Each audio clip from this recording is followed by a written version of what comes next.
Bien, buenas noches, que el Señor los bendiga.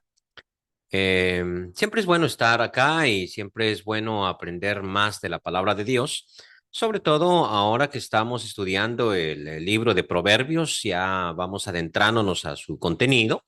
Veíamos la vez pasada la introducción, cuál es el propósito de Proverbios y sobre todo algo que vamos a recordar constantemente es que el principio de la sabiduría es el temor a Jehová, ¿no? Y que los insensatos desprecian la sabiduría, desprecian el consejo, mientras que los sabios oyen y aumentan su saber, ¿no? Para el día de hoy tenemos los pasajes que continúan a nuestro primer capítulo de Proverbios, es decir, el versículo 8 y 9. El título que pone la nueva versión internacional, que es la que estamos usando en este caso con Proverbios, es Exhortaciones a buscar la sabiduría. Bien. El pasaje es bien cortito. Hijo mío, escucha las correcciones de tu padre y no abandones las enseñanzas de tu madre. Adornarán tu cabeza como una hermosa diadema, adornarán tu cuello como un collar. Bien, entonces, está presentando esta idea de lo elegante que puede ser una persona con una diadema o con un collar. Sin embargo, en el mundo antiguo, la diadema era signo de haber vencido en algún tipo de competencia. Estoy hablando de la cultura griega, obviamente aquí estamos en la cultura hebrea, pero la idea de la diadema era un tipo de coronación, o sea, algo que se le da a uno por algún tipo de logro. Entonces, las instrucciones, esas que el padre daba o las instrucciones que la madre daba, van a ser como ese premio, ¿no? Como esa hermosa diadema y como ese hermoso collar en el cuello de la persona. Bien, está hablando aquí de la instrucción que un padre o una madre dan a su propio hijo, o sea, están hablando de ese tipo de instrucción. Cualquiera que lee el pasaje va a decir así rápido, sí, se está hablando de ese tipo de instrucción. Y óigame que es muy importante escuchar a nuestros padres. Tantas veces lo he escuchado yo en la vida, ¿no? Decía un compañero de trabajo allá en el Instituto Baxter, cuando tu papá te dice por ahí no vayas, mejor no vayas, porque él sabe por qué te lo está diciendo, ¿no? O cuando tu madre te da un consejo, escúchala, ¿no? Yo, lamentablemente, dijo él, no, la escuché, ¿no? Y la experiencia me enseñó. Y bueno, uno dice, sí, o sea, eso tiene mucho de lógica. Los padres son más viejos que uno y por lo tanto han acumulado más experiencia. Bien dice el dicho que más sabe el diablo por viejo que por diablo. Entonces los papás ya han recorrido ese camino. En la imagen que presentaba aquí en la diapositiva se ve a la mamá regañona con la niña. Y es que a nadie le gusta la cantaleta que le da a uno la mamá, que a veces los papás no son muy cantaletosos, dicen aquí en Colombia, utilizan ese término. No son muy cantaletosos, son más de acción, son más de te pego de una, ¿no? Pero las mamás sí se vuelven históricas y empiezan a regaña que regaña y pues a uno no le gusta. Pero muchas veces esa cantaleta o esa regañada tiene algo de lógica, de razón, porque los adultos vemos la vida desde otro ángulo. Está Joseph brincando sobre unas piedras y yo le digo, bájate de ahí. Y como ese es bien protestón, entonces me pregunta, ¿por qué? Al mismo tiempo que se resbaló y se cayó y se raspó el brazo, ¿no? Entonces, ya ni siquiera le dije por qué, ¿no? Simplemente lo fui a levantar y no, él ya sabe por qué, ¿no? Ya no le voy a seguir con la cantaleta. Bueno, a las personas no les gusta la cantaleta, ¿ok? Pero no cabe duda de que los padres tienen más experiencia que uno, aunque a uno le parezca que no. Y a veces nos confundimos, ¿no? Porque decimos, oye, mi papá no estudió porque no tuvo la oportunidad, ¿no? No se graduó. Yo sí he tenido la oportunidad de estudiar mucho más. Sí, pero la experiencia que da la vida es importante tomarla en cuenta, en primer lugar. En segundo lugar, los padres, ¿no? Nunca, bueno, no voy a ser tan enfático en el nunca, pero en términos generales, no le desean el mal a uno. O sea, le van a desear cosas buenas. Sé yo que a veces los amigos son envidiosos, ¿no? Y a uno le dan consejos que a uno le parecen muy buenos, pero realmente lo están guiando por el camino malo porque pues que le tienen envidia, ¿no? Y a veces es difícil encontrar a un amigo que sea honestamente un amigo, o sea, que sea realmente un amigo que busque mi bien. En términos general, ellos no son amigos, son cuates y el cuate es diferente. El amigo busca mi bien, el cuate solo quiere pasarla bien conmigo, quiere divertirse y no le importa si yo sufro o no sufro consecuencias. Pues cuates hay muchos, pero amigos son escasos, ¿no? Entonces es posible que alguien contemporáneo a uno lo aconseje mal porque no quiere lo mejor para uno. Pero los padres generalmente van a querer lo mejor para uno. No quieren que uno sufra en esta vida y sus consejos van a ser, en ese sentido, muy buenos. Sin embargo, dicho esto, no creo que el pasaje esté hablando literalmente del consejo que pueden dar los padres terrenales, es decir, papá y mamá. O sea, si volvemos a leer el pasaje, pues dice eso, ¿no? O sea, veámoslo, dice en Nueva Versión Internacional una vez más, dice, hijo mío, escucha las correcciones de tu padre. Curiosamente no dice, escucha mis correcciones, sino las correcciones de tu padre. Y no abandones las enseñanzas de tu madre. Adornarán tu cabeza como una diadema, adornarán tu cuello como un collar.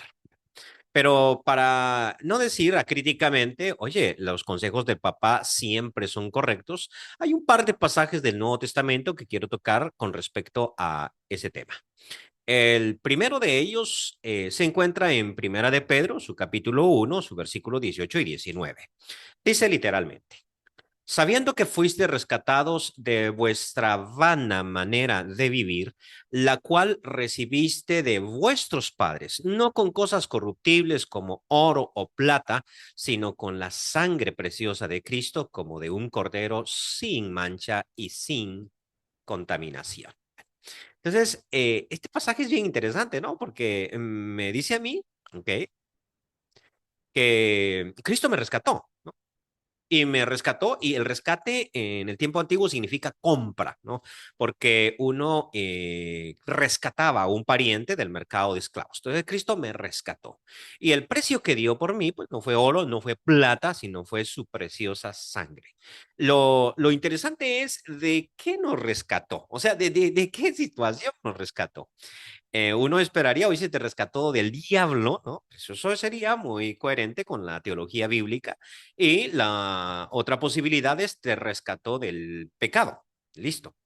Pero resulta que Pedro dice, te rescató de tu vana manera de vivir. O sea, ¿y eso qué significa, no? O sea, significa una vida sin sentido, ¿no? Porque la vanidad es aquello que pasa, que desaparece, ¿no? O sea, mira, eh, soy guapo, soy como le cantan mucho a Alejandro, ¿no? Soy fuerte, soy grande, soy muy inteligente, ¿no?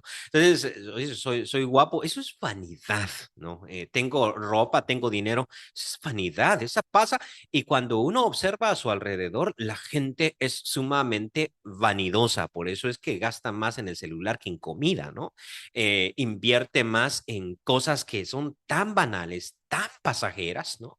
Porque vivimos de la apariencia. Ok, entonces dice, te rescató de tu vana manera de vivir, pero entre más hundido está uno en el pecado, más vana es su manera de vivir, ¿no? Como el alcohólico que está tomando y dice, aquí me estoy divirtiendo, es que ustedes no saben cómo divertirse y no le entienden, ¿no? Pues a mí no me parece diversión, pero él tiene ese estilo de vida, esa forma de vivir. Y por eso es que uno no puede decir que el cristianismo es simplemente creer en Dios, creer en Cristo. No, significa nacer de nuevo, significa hacer un cambio radical en la vida.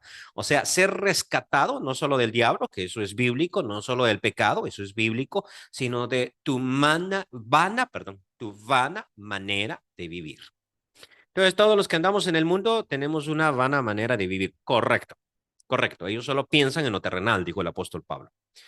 Pero dentro de la iglesia hay mucha gente que tiene una vana manera de vivir. Basta con analizar cuál es el móvil, qué es lo que los motiva, por qué hacen tal o cual cosa o qué cosa para ellos es importante y qué cosa no es importante. Paréntesis. A veces le dicen a uno que enojarse es malo. Yo soy del criterio de que uno es uno. Uno se enoja y punto.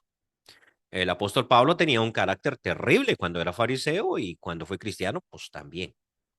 Lo único es que lo enojaban cosas distintas, porque cambió su manera de vivir o su vana manera de vivir. En el fariseísmo él competía, en el cristianismo él no. Él luchaba por los otros. A Jesús no le interesaba lo económico.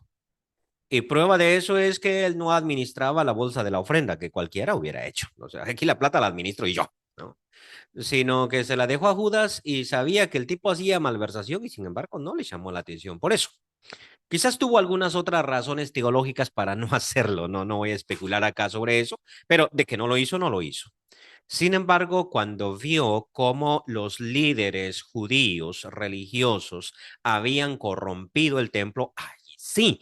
Y entonces los apóstoles recuerdan ese pasaje de el celo de tu casa me consume. Y muchas veces uno mira que en la iglesia pasan cosas desastrosas y a uno no le importa. A mí qué me importa, porque la iglesia es el templo de Dios actual, ¿no? Importa, eso no me interesa, ni me enoja, cada quien con su vida, ¿no? Pero cuando me tocan el bolsillo, fíjate que te perdiste la plata, ¿no? O sea, y bueno, ¿y cuánto gastaron en esta pintura? No, ahora sí me interesó. Entonces tenemos una vana manera de vivir. Entrando a Pedro, ¿de dónde adquirimos nuestra vana manera de vivir?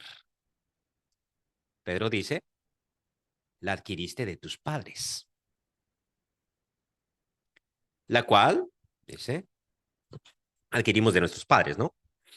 Obviamente la palabra padres, en este contexto, no quiere decir papá, mamá, quiere decir antepasados. Abuelo, abuela, bisabuelo, bisabuela, toda la gente que en determinado momento nos instruyó. Nosotros venimos a este mundo como una tabla en raso, no tenemos cultura, una tabla rasa, decían los latinos, ¿no? No tenemos cultura. Si a mí recién nacido me hubiesen secuestrado y me hubiesen llevado unos chinos, yo pensaría como chino, hablaría chino y juzgaría la vida como un chino, ¿no? Y si me hubieran llevado unos árabes, pues pensaría como un árabe. Esa forma de pensar. Pero como no, entonces pienso como guatemalteco. ¿Y de dónde lo aprendí? Pues lo aprendí de mi papá, de mi mamá, de mis hermanos que ya existían antes que yo, de mis tíos, de la gente que estuvo a mi alrededor, ¿no? De mis padres. O sea, estamos hablando de mis padres. Ellos me enseñaron esa manera de pensar, de preocuparme, por qué razones enojarme, por cuáles no. Pero este orgullo que tengo no lo vas a mirar. ¿Sí? ¿De dónde trajiste ese orgullo? Pues de tus padres. O sea, ellos te lo enseñaron. Obviamente, entonces, hay padres que tienen muy buena cultura y si yo sigo sus consejos, su instrucción, pues voy a tener una corona sobre mí, pero hay otros que no. O sea, cuando yo tengo una familia de alcohólicos, o sea, ¿de dónde aprendí yo a tomar? Pues, oye, no olvides la instrucción de tu padre, ¿no? Un traguito por la mañana es saludable. ¿No? Eso es muy saludable. Un traguito antes de irte a dormir te da muy buen sueño. Entonces, no necesariamente los padres nos van a dar buenos consejos. De hecho, el siguiente pasaje que quería tocar con ustedes que proviene de la carta a los hebreos, ¿no? Y aquí en la imagen, antes de irnos allá, que tengo en Primera de Pedro, es de una madre con su computadora, su teléfono y la niña imitando, porque nosotros aprendemos por imitación, ¿no? Por imitación. Pues dice Hebreos 11:10, en efecto, nuestros padres nos disciplinaban por un breve tiempo como mejor les parecía. Pero Dios lo hace para nuestro bien, a fin de que participemos de su santidad. Bueno, contrasta Hebreos la disciplina de los padres con la de Dios. Ambos disciplina, solo que Dios es sabio.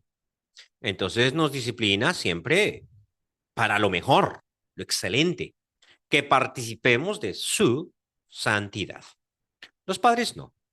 Los padres nos disciplinan para que nosotros adquiramos los principios y los valores que ellos tienen, ¿no? Hay padres que son éticos y por lo tanto me castigan cuando yo miento, cuando yo robo, cuando yo defraudo, porque quieren a un hombre de bien en esta sociedad. Pero hay padres que no tienen esos criterios.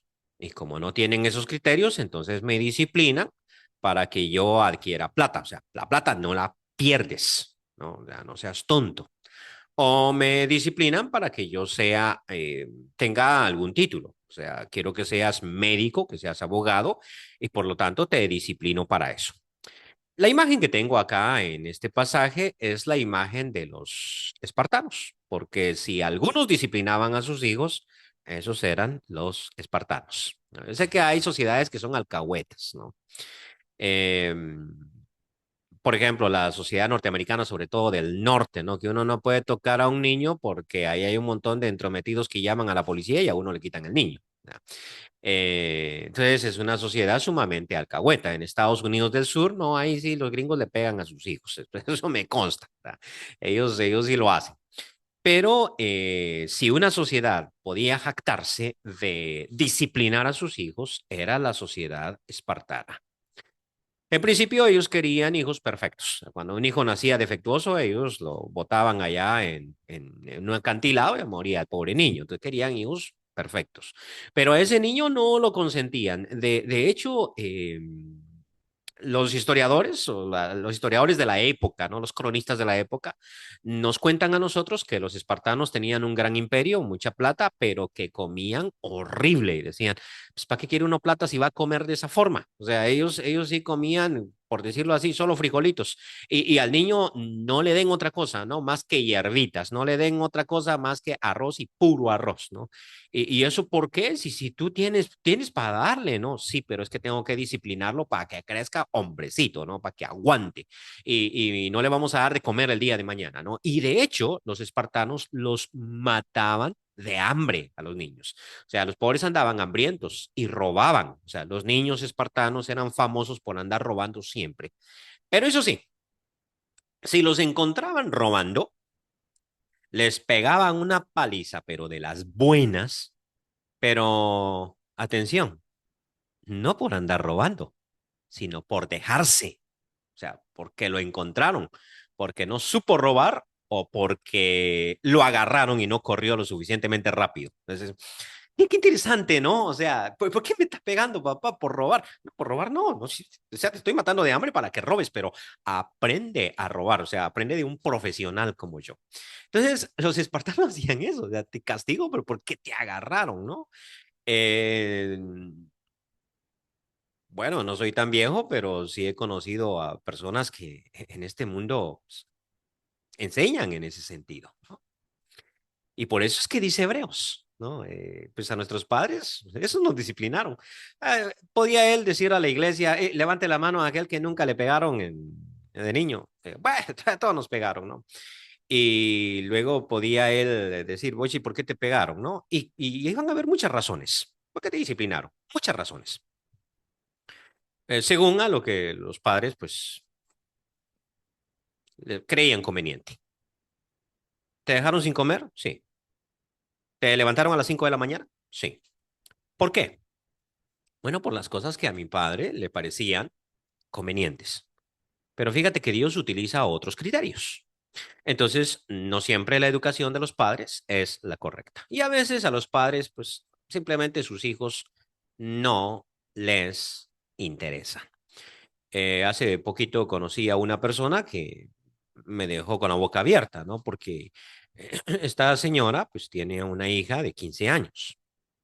Y entonces yo le pregunté por su hija, oiga, y su hija, ¿no? Y me dice, ah, ya tiene marido.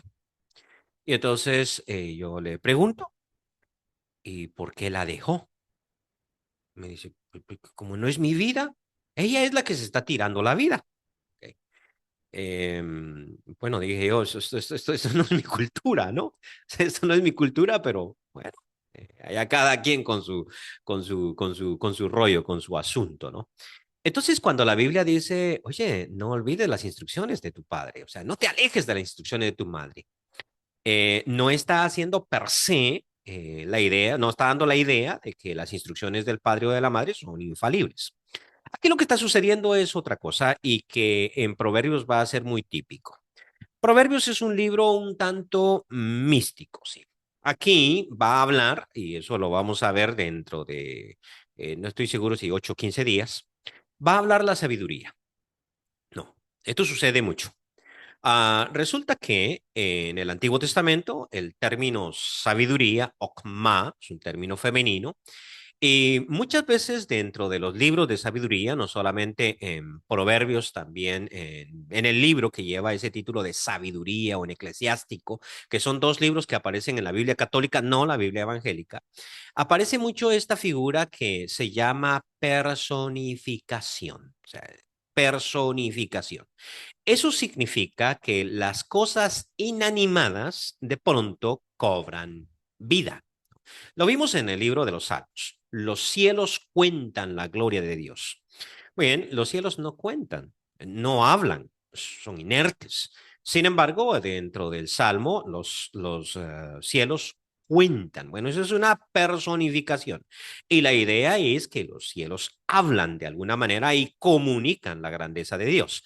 Yo sé que a veces uno dice, no, no, no, mira, no, no te pierdas en eso. Lo que el Salmo está diciendo simplemente es que cuando yo observo los cielos, puedo entender la grandeza de Dios. Ok, sí, ese es el mensaje final del Salmo, pero no es lo que el Salmo está diciendo.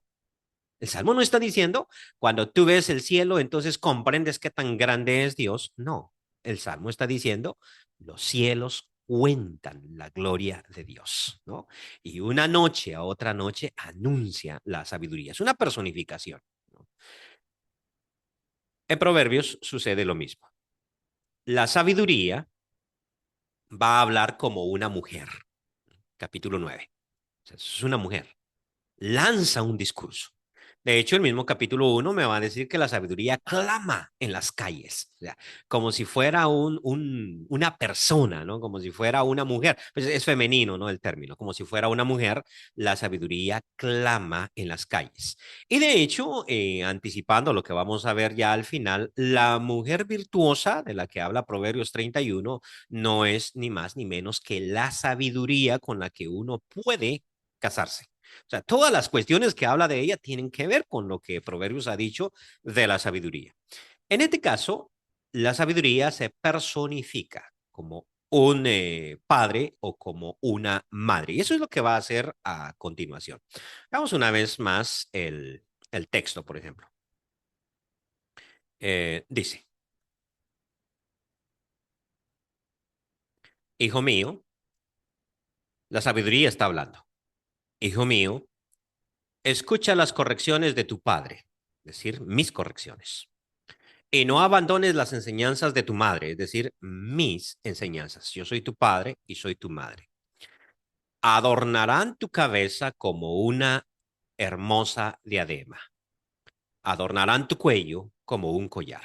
Es como que Dios mismo esté hablando a través de la sabiduría. De hecho, en el capítulo 8 se habla en esos términos, ¿no? De Dios creando a la sabiduría y utilizando a la sabiduría para crear todo lo demás, para crear el universo y luego dando la sabiduría a los humanos para que ellos puedan acercarse a Dios.